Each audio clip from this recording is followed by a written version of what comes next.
अच्छा सुनो, सब्सक्राइब करते वक्त ना घंटी बजा देना ताकि जब मैं ऑनलाइन आऊँ तो तुम्हारे फोन की भी नमस्कार दोस्तों, आप सभी का स्वागत है हमारे YouTube चैनल पर। तो आज हम बात करेंगे UP DElEd BTC admission 2024 latest update के बारे में। तो आज 13 दिसंबर 2024 आवेदन की स्थिति को हम इस वीडियो में देखेंगे। जी हाँ, बात कहाँ तक पहुंची? क्या 2024 का सत्र शून्य हो जाएगा? देखिए, सत्र शून्य का मतलब क्या होता है, सब कुछ हम आपको इस वीडियो में बताएंगे। न्यूज़पेपर के माध्यम से क्या बड़ी अपडेट्स है, उसके बाद देखिए कुछ बच्चे कमेंट्स कर रहे हैं कि डीएलएड के चक्कर में, ठीक है, एक लड़की कुछ ऐसा था और उसने खुदकुशी कर ली। ठीक है, पूरी अपडेट अभी हम आपके सामने रखेंगे। तो देख सकते हैं कुछ बच्चे भैया 12वीं पास पर ही डीएलएड में एडमिशन चाहते हैं, कुछ भी हो जाए, ठीक है, 12th पास पर ही उनको एडमिशन चाहिए। तो ठीक है, वीडियो को शुरू से लेकर आप लोग अंत तक देखिएगा। काफ़ी ज़्यादा कमेंट्स हैं बच्चों के, सभी बच्चों के कमेंट का आंसर इस वीडियो में किया जाएगा। सेशन 0 होगा, डीएलएड के चक्कर में एमए रह गया। सेशन 0 होगा क्या? 15 तक आ जाएगा क्या स्टेट रैंक? चांस है सर। देखिए, स्टेट रैंक आने के लिए पहले आपको एक नोटिस दी जाएगी, ठीक है ना। एक नोटिस के माध्यम से आपको पहले अवगत करा दिया जाएगा कि स्टेट रैंक आने वाली है। ऐसे ही अचानक सडनली स्टेट रैंक नहीं आएगी, क्योंकि बहुत से बच्चे क्या हो गया है कि अब डीएलएड में इतना ज़्यादा लेट लतीफ़ी है। 25 अक्टूबर के बाद से कोई प्रोसेस हुआ नहीं है, ठीक है, लास्ट प्रोसेस 25 अक्टूबर को हुआ था। आज आप इस वीडियो को 13 दिसंबर को देख रहे हैं, लगभग 2 महीने से बीतने वाला है, 2 महीना होने वाला है। ठीक है, 25 दिसंबर को 2 महीना यहाँ कंप्लीट हो जाएगा। तो इतना समय बीत चुका है, बहुत से बच्चों का रजिस्ट्रेशन भैया विवरण ही गायब हो गया होगा। जी हाँ, ये भैया बचा के रखिएगा रजिस्ट्रेशन का विवरण, ये बहुत इंपॉर्टेंट है। इसके बिना एडमिशन संभव नहीं हो पाएगा, ठीक है, क्योंकि यहाँ पर आपके हाई स्कूल, इंटरमीडिएट, ग्रेजुएशन के रिजल्ट, सारे नंबर आपने यहाँ पर दे रखे हैं। उसके बाद आपकी कैटेगरी क्या है और सब कैटेगरी क्या है। मान लीजिए आप जनरल कैटेगरी के छात्र थे और आपने जानबूझकर ओबीसी डाल दिया, गलती से, या जानबूझकर, या एससी डाल दिया, या ईडब्ल्यूएस डाल दिया, तो आप दिक्कत में आएंगे, क्योंकि आपके पास वो प्रमाण पत्र होना चाहिए। आपने डाल दिया अदर बैकवर्ड क्लास, अगर आपके पास ओबीसी का सर्टिफिकेट नहीं है तो थोड़ी नहीं काम होगा। उसके बाद विज्ञप्ति दोस्तों काउंसलिंग को लेकर एक अलग से जारी की जाएगी, जहां पर क्या रैंक से क्या रैंक के बच्चों को पहले मौका मिलेगा, सब कुछ वहां पर क्लियर में आपको बता दिया जाएगा। ठीक है, तो वीडियो दोस्तों बहुत ही ज़्यादा इंपॉर्टेंट है सभी छात्रों के लिए, अंतिम तक देखिएगा। और जरूरी डॉक्यूमेंट्स कौन से लगेंगे और शपथ पत्र, ये दोस्तों निर्धारित प्रारूप पर, ये जिस कॉलेज में आप एडमिशन लेंगे, चाहे वो प्राइवेट कॉलेज हो चाहे सरकारी, वहाँ पर आपको कॉलेज वाले ये आपको बता देंगे, ये जरूरी होता है। ठीक है, इसमें आप ये सारी बातें बताते हैं कि हम डीएलएड के अलावा कोई और कोर्स नहीं कर रहे हैं, और ये सारी चीज़ें हैं। और फॉर्म भरते समय अगर आपसे कोई गलती हुई है तो उसके जिम्मेदार आप होंगे। शिक्षा चयन आयोग ने विभागों से मांगा रिक्त पदों का ब्यौरा। लंबित भर्ती परीक्षा कराए जाने के साथ कई नई भर्तियों के विज्ञापन भी जारी करने की तैयारी हो रही है। ठीक है, अच्छी बात है। आने वाले टाइम में अगर उत्तर प्रदेश में नौकरी आती है तो यह आपके लिए एक सुनहरा मौका होगा। बहुत सी वैकेंसी ग्रेजुएशन बेस पर आएंगी, बहुत सी वैकेंसी आगे चलकर डीएलएड के बेस पर आएंगी टीचर बनने के लिए, और बहुत सी वैकेंसी बीएड बेस पर भी आएंगी अलग अलग। ठीक है, जहाँ पर आपको टीजीटी के माध्यम से वैकेंसी में मौका मिलेगा। ठीक है, सीटेट 2024 प्रवेश पत्र जारी हो गया, परीक्षा कल होगी। जी हाँ दोस्तों, सीटेट का एग्जाम 14 दिसंबर को कराया जाएगा पूरे देश भर में। तो पहली पाली सुबह 9:30 से, तो दूसरी 2:30 बजे से शुरू होगी। सीबीएसई ने आधिकारिक वेबसाइट पर जारी कर दिया है प्रवेश पत्र, आपका एडमिट कार्ड आ चुका है। अब देखिए, कुछ बच्चे बहुत जल्दबाजी में थे, जिनका डीएलएड में मतलब होता है ना कि रजिस्ट्रेशन फॉर्म भर दिया डीएलएड में, उसके साथ उन्होंने सीटेट का भी फॉर्म डाल दिया। तो क्या उनका सीटेट वैलिड होगा? वैलिड तो नहीं हो पाएगा, क्योंकि भी आपकी डीएलएड की क्लास ही स्टार्ट नहीं हो पाई है। हाँ, लेकिन अगर आपने फॉर्म भरा है तो एक बार एग्जाम दे दीजिएगा, क्योंकि एग्जाम में कुछ नहीं मांगा जाएगा, आपसे एडमिट कार्ड मांग लिया जाएगा और आईडी प्रूफ मांग लिया जाएगा। ठीक है, बाकी डीएलएड से संबंधित कोई दस्तावेज आपसे मांगा नहीं जाता, तो कोई दिक्कत होगी नहीं। चलिए अब देखते हैं पहला कमेंट। गुड मॉर्निंग सर, आपको गुड मॉर्निंग सर। मेरे गांव में एक लड़की आत्महत्या कर लिया था कल शाम को, बिकॉज लड़की अपने घर पर बोल रखी थी कि डीएलएड में एडमिशन हो जाएगा, उसके बाद शादी करूंगी, बट घर वालों को लगा कि मेरी लड़की झूठ बोल रही है और लड़की की शादी फिक्स कर दिया बिना बताए लड़की को। उसको कल उस लड़की की एंगेजमेंट थी, उसने अपने आप को खुदकुशी कर लिया। अब आप ही सर बताइए कि हम लड़कियों पर क्या बीत रही है। घर वाले सोच रहे हैं कि लड़की शादी करने वाली हो गई है, मतलब उसके लायक हो गई और हम लड़कियां पढ़ना चाहते हैं। एक दो केस ऐसे मिल जाते हैं, हम लोग खुद पीछे कदम हटा लेते हैं। घर वाले, मिडिल क्लास वालों की फैमिली यही सोचती है कि लड़की बड़ी हो गई है, शादी कर दे, और इधर ये सरकार पता नहीं क्या कर रही है। देखिए, पहली बात, जो घर वाले सोच रहे हैं वो कभी गलत नहीं सोचते हैं, सभी के घर वाले अपने हिसाब से सही सोचते हैं। और दूसरी बात, ठीक है, आप डीएलएड शादी के बाद भी कर सकते हैं। ये मत सोचिएगा कि भैया शादी हो गई। आप अभी जब डीएलएड में आपका एडमिशन होगा ना, वहाँ पर देखेंगे लगभग 30 से 40% लोग ऐसे आते हैं, चाहे लड़का हो चाहे लड़की, उनकी शादी हो चुकी होती है। ठीक है, तो परेशान मत होइए शादी को लेकर, मतलब शादी एक अलग डिसीजन है, डीएलएड अपना एक अलग डिसीजन है। ठीक है, शादी के बाद भी आपका डीएलएड का कोर्स हो सकता है। और कुछ लोगों का जैसे सपना होता है कि हमारी नौकरी लग जाएगी तब शादी करेंगे। अब नौकरी हर साल निकल भी तो नहीं रही ना। ठीक है, तो देखिए, कभी भी सुसाइड करना ये अच्छी बात नहीं है किसी के लिए भी। ठीक है, हमेशा शॉर्टकट तरीका नहीं अपनाना चाहिए, और सुसाइड करके कुछ नहीं होने वाला है, कभी नहीं मरना चाहिए, किसी को लड़ना चाहिए दुनिया से। ठीक है, घर वालों को आप समझाइए, डीएलएड ना करिए, कोई और कंपटीशन एग्जाम की तैयारी कर सकते हैं। गुरुजी, कुछ बात आप गलत बोल रहे हैं, हमें 6 से 8 में टीचर नहीं बनना है, हम बीए क्यों करें, और हम यूपी से हैं तो अदर स्टेट में क्यों जाएं, हम यूपी से होकर यूपी में हक नहीं मिलेगा, इसलिए 12 पास पर होना चाहिए। देख सकते हैं दोस्तों, यहाँ पर कुछ बच्चों का कमेंट आता है कि नहीं, 12वीं पास पर ही एडमिशन होना चाहिए। और आपको बता दें, इन बच्चों के चक्कर में 3 लाख से ज़्यादा जो ग्रेजुएशन पास बच्चे हैं उनके साथ दिक्कत हो रही है।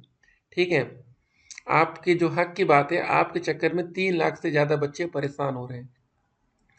ठीक है, और उनमें से एक बच्चे का देखिए यहाँ पर सुसाइड वाला मामला सामने आया। ठीक है, अगर ये केस ना हुआ होता, ठीक है, 12वीं पास वाला, तो शायद अब तक 12 दिसंबर से आपकी क्लासेस स्टार्ट हो जाती।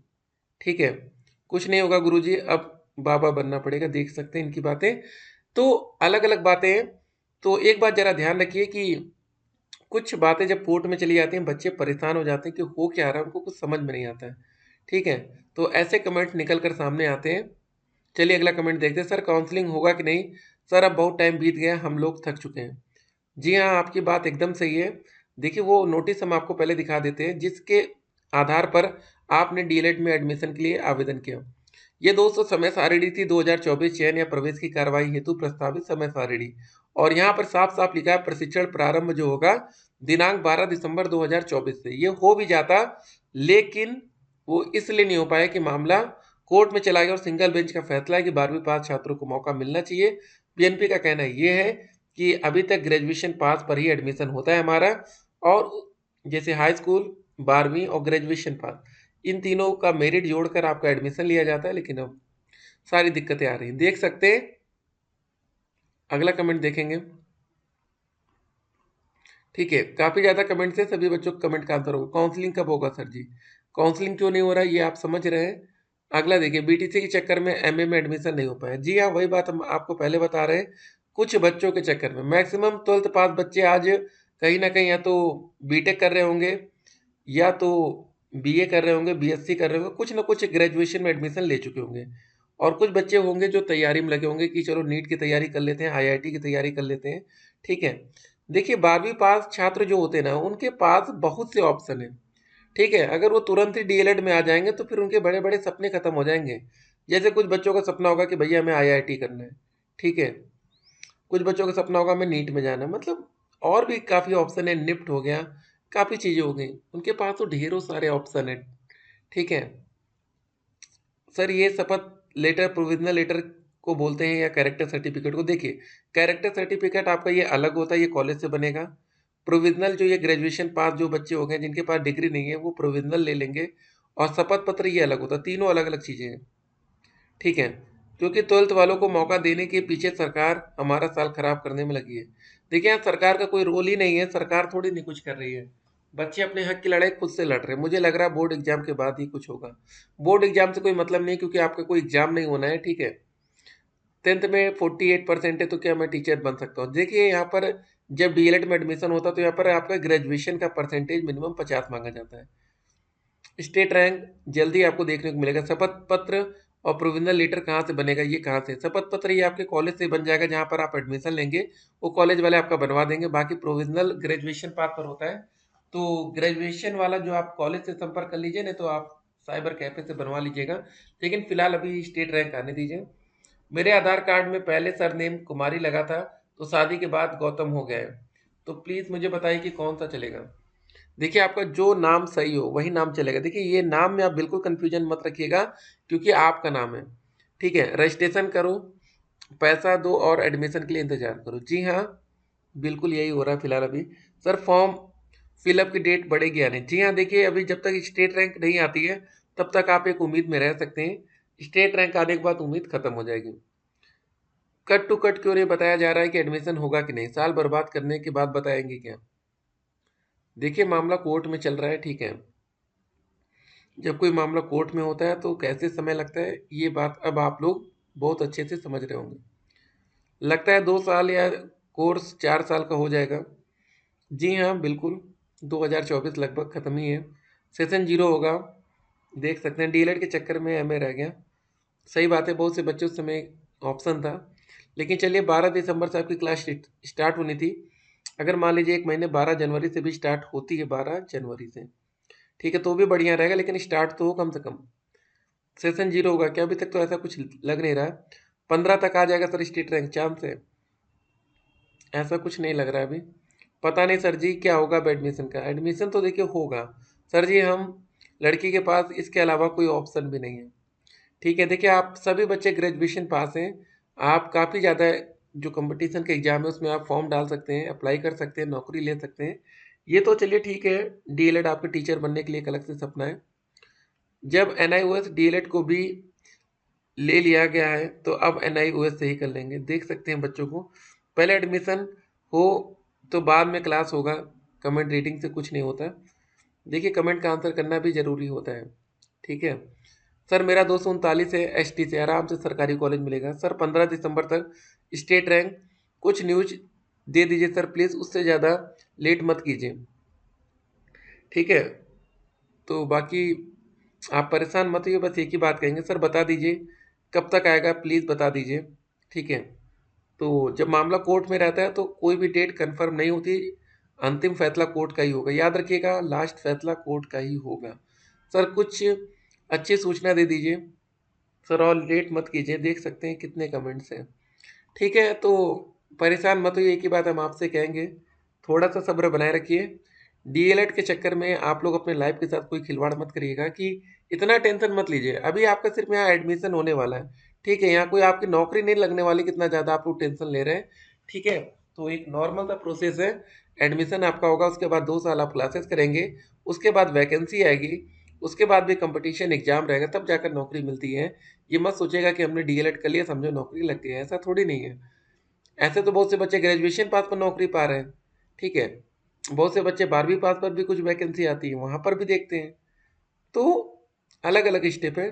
डेट एक्सटेंड की क्या न्यूज हो सकती है? देखिए डेट एक्सटेंड किया जा सकता है, ऐसा नहीं कि डेट एक्सटेंड हो नहीं सकती है। बाकी काउंसलिंग का जो प्रोसेस होगा, करेक्शन होगा कि नहीं, इसके चांस ना के बराबर है। काउंसलिंग जल्दी खुशखबरी मिलेगी। डायरेक्ट एडमिशन ये आफ्टर काउंसलिंग ही होगा, सारे काउंसलिंग के राउंड खत्म हो जाएंगे तब। डायट कॉलेज की कट ऑफ जनरल में 230 प्लस, ईडब्ल्यूएस ओबीसी 225, एससी में 215, बाकी में 200 प्लस। ठीक है, शिक्षक कैसे बनेंगे? डीएलएड करिए, डीएलएड करके 1 to 5, 6 to 8 तक के टीचर बन पाएंगे। ठीक है, और जिन बच्चों को जल्दी है कि हमें 12वीं पास पर ही एडमिशन लेना है, तो कुछ अदर स्टेट में चल रहा प्रोसेस, वहाँ पर आप देख सकते हैं। फिर मिलते हैं, स्टे कनेक्टेड।